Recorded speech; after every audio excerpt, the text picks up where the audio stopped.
What is a guilty pleasure of yours no one knows about? 1. I like to vividly imagine scenarios I'd rather be in. I'm a chronic daydreamer. 2. On Sundays I go out for breakfast all by myself. This is my me time. 3. Staying up all night. It's bad for me, but sometimes I get obsessed with a book or something. I also just prefer being awake at night over being awake early morning. I could stay up watching a movie, binging a show, or get right into a video game. I don't tend to let it get past 2:30 to 3 o'clock or so, but that's some of the most enjoyable time for me. 4. I daydream about leaving everything behind and disappearing.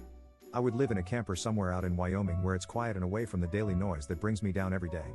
5. I leave work once a week and go to a movie theater, and have a 2-hour lunch of popcorn and soda while I watch a new movie. 6. I chop up and freeze bite-sized slices of lemon and eat them in the late hours of the night sometimes. For extra deliciousness, I dip them in maple syrup. 7. Longing for society to collapse so I can avoid work tomorrow. 8. When the dog gets up in the middle of the night to pee, I go to fridge and eat cheese while I wait for them to be ready to come in. 9. I have a monitor at work that has TV shopping on it all day. I've never bought a thing, but there's something addictive about watching it. 10.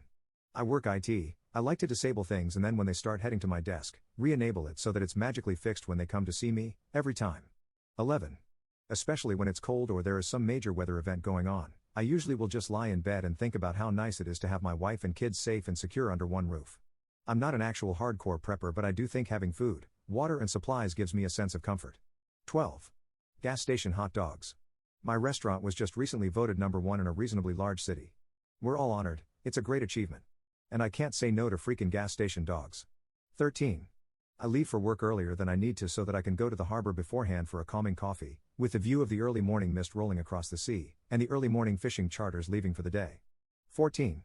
I like to throw hair scrunchies in people's open windows, just to add some excitement to some random stranger's life.